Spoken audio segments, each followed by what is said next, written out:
What's more effective, a well-trained person with no equipment or a well-equipped person with no training? Well, in certain cases, I'd have to say that a person with proper training can get by with minimal equipment. But ideally, you'd like to have both. Lads to Leaders. Now, Lads to Leaders is known as a program, but I like to describe it as a process. You see, the name is the process. You take lads, young people, and you mature them into leaders. The process of lads becoming leaders is about both equipment and training. Young people are equipped with values, they are equipped with philosophy, and they are equipped with special skills. Lads to Leaders is not just learning to do, but in reality it's doing to learn. And as people participate in the Lads to Leaders program, they become well-trained and well-equipped to be the future leaders. And church leaders or community leaders, it produces leadership qualities in young people. The Lads to Leaders program is the legacy of Dr. Jack Zorn, who invented the program. If you're interested in participating in Lads to Leaders, ladstoleaders.com.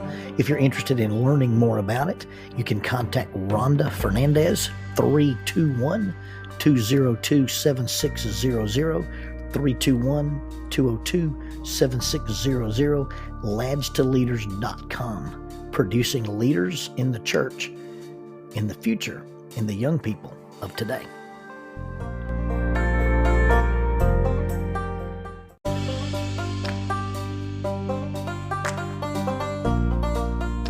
Keeping Up with Jones, the Lonnie Jones podcast adventure, is sponsored by SJ&L General Contractors. SJ&L General Contractors is licensed in both Alabama and Tennessee.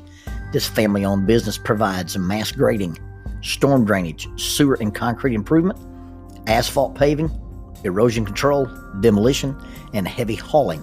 If you're in need of any of these services, you can contact them at 931-433-4660.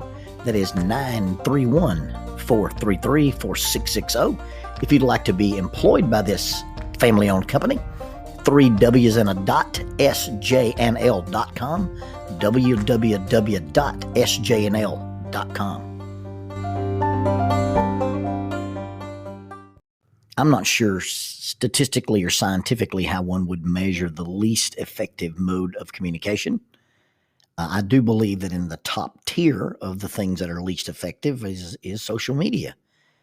I don't believe anybody's ever changed the world or even anybody else's opinion by a Facebook post, a tweet, or something on Instagram. I think the way those algorithms, the spy in the sky, understands the way our activity probably either gives us confirmation bias and we only see posts that we agree with or posts that are from people that we like, or now, there's the keyboard warriors, the invisible army living in their parents' basement who will engage anybody about anything. And I think sometimes their algorithm is set up for things that are controversial so that it's basically the social media world's ability to say sic 'em Fido. I'm not sure what metric you would use to say this is the least effective means of communication, but in the top 5, in the top percentiles of things that probably are bad ideas, is the sign in front of the church building. Now, not the new glitzy, bright, you plug it in and it's digital.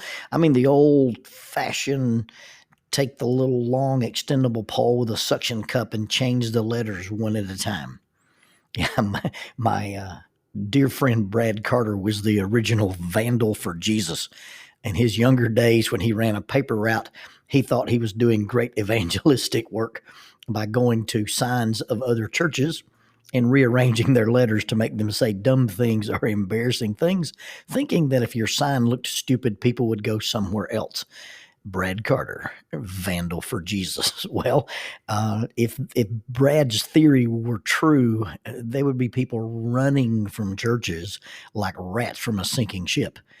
Because I don't know where you find the sign guy at your church. Maybe it starts out that you make the youth minister do it or you make the summer intern do it. And then because they've got to change the sign, they just want anything that'll fill it up. Or it may be that there's somebody there who says, hey, this is my thing. This is my jam. I get to do witticisms out on the front of the parkway and change the sign. The sign guys have basically degraded into spiritual dad jokes. And all you got to do is drive around and read some of the signs. The church in Paintsville, Kentucky, was featured one time on the Tonight Show. Their intention was to teach us that people who have been hurt tend to hurt other people. And you've heard the phrase hurt people hurt people. Well, they put that on their sign, but there was no commas, and commas are our friends. So their sign did not say hurt people. It simply said the Paintsville Church of whatever, hurt people. Well, there's your sign guy for you. Among some of the top contenders, cremation. It's your last chance for a smoking hot body. There's another one that says, if you don't love Jesus and root for Bama, you'll all burn. Sign is broken. Come inside for message. I don't know where you find these guys whose mission in ministry and life is to be the purveyor of all things witty on a church sign with plastic letters. In dealing with the brotherhood or in dealing with churches, everybody, all groups, you have your unique guys, in any corporation, you have the guys that are from IT, or you have the guys that are from legal, or you have the guys that are from safety and risk management. There's different types of personalities that go to different jobs. And in churches, you have your audiovisual guy. You have that guy who has his little fiefdom, has his little kingdom, has his thing is the sound room at church. And as a guy who speaks at lots and lots of churches, no two sound rooms are the same. There's not a standard operating procedure for any of those.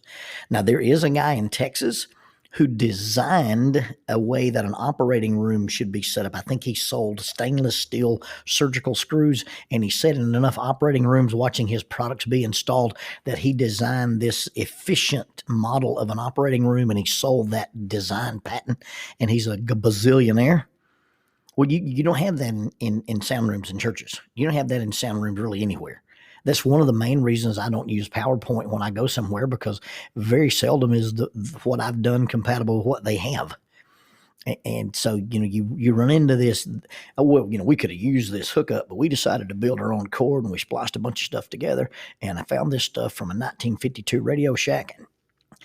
The sound room guys are a unique breed. They're a combination of free-range thinkers, cowboys, and frustrated engineers. I remember going into a church one time and being wired for sound, and had the little lapel mic, and I put it on my tie and I moved it up, and I said, would you like me to wear it about this level? Because the guys who run the sound booth will tell you, hey, wear it at this level or wear it up here. And I said, so would you like it about this level? And the guy looked at me and said, it's a lapel mic, not a tie tack. Well, excuse me. And I moved it to the lapel of my jacket and made this guy, you happy with that there, Rain Man? Anyway, I drove to this little church.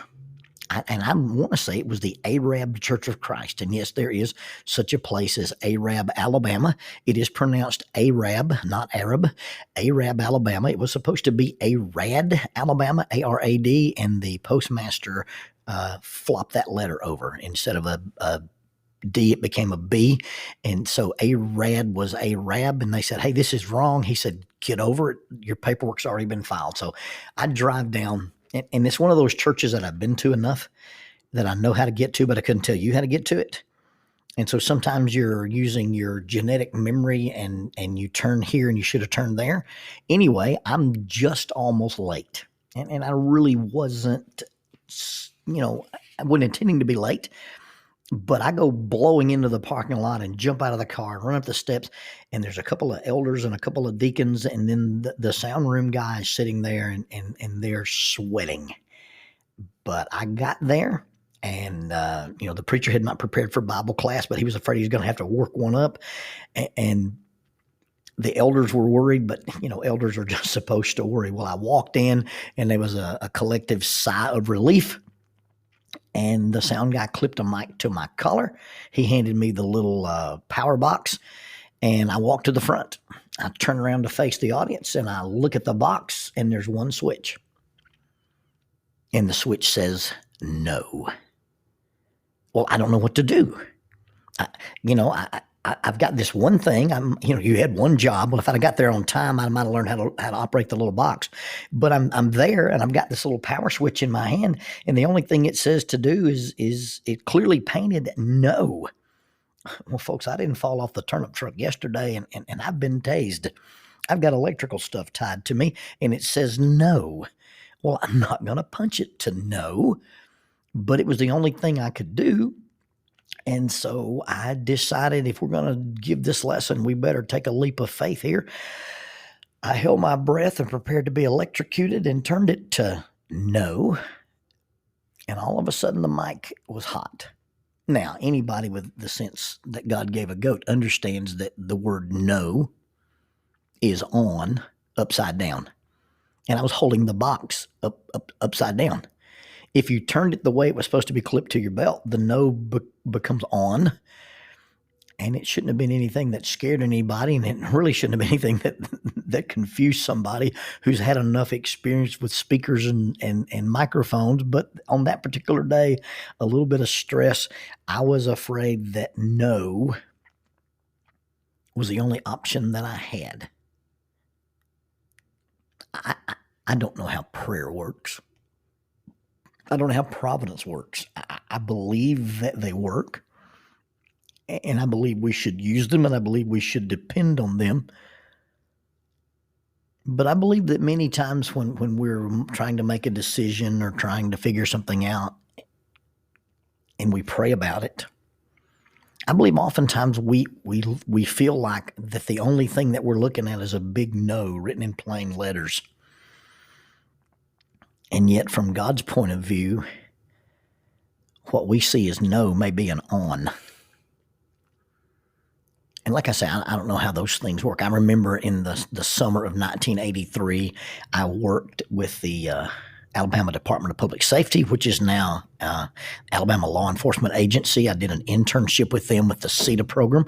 And as I left that summer, old Major McGriff said, "Well, Lonnie, my boy, when you go back to divinity school, you tell them you didn't convert none of us. But tell them that we didn't convert you neither. But should you want to come back, we've got a spot for you at Selma."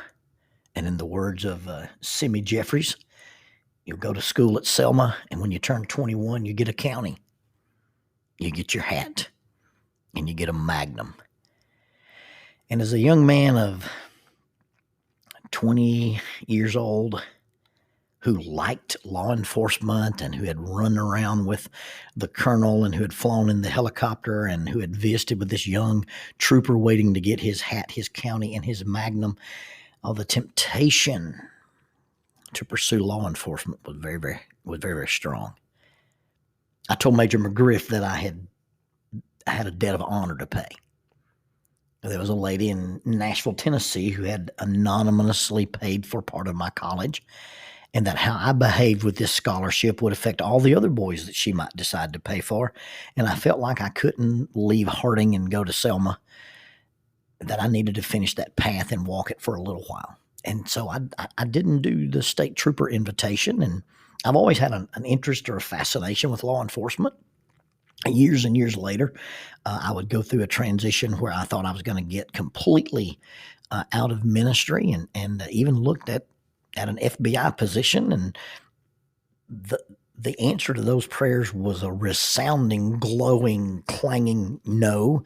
I went through the selection process and took a test, and my prayers had said, you'll go into the academy this summer or you won't go. My return letter from the FBI said, "Hey, we appreciate you applying. We want to cycle you through, and you come into the following summer." That wasn't in line with what I was looking to do. And so I took that as a no. Now, Fast forward in my life years later, and I've been deeply enmeshed and involved with law enforcement for the last 30 years. I regularly visit a facility that is co-owned and co-operated by the city of Huntsville and the FBI. I've been in their defensive tactics rooms. I've shot some of their toys. I use the TTB building, the tactical training building, and I do jujitsu with a special agent. I've been able to do trainings with and for the federal marshals. I've been involved with things that involve the FBI and the DEA. And so this thing that said, no, Lonnie, you can't go be an FBI special agent. Well, I've been able to do a lot of those cool things without anybody ever shooting at me and without ever having to be transferred all over the country. You've heard the phrase eating your cake and having it too. That's what I've been allowed to do. Now, from one perspective, it looked like no. But in reality, it was on. I do believe God says no. I don't believe he gives us everything that we want. I believe he only gives us the things that we need. And I really believe that God says on way more often than he says no, if we could just see it his way. A shift in perspective is a marvelous thing, especially if we shift from an inverted worldly position to an upright spiritual position. And sometimes what looks like no to us is God saying on. I'm putting you on a different path.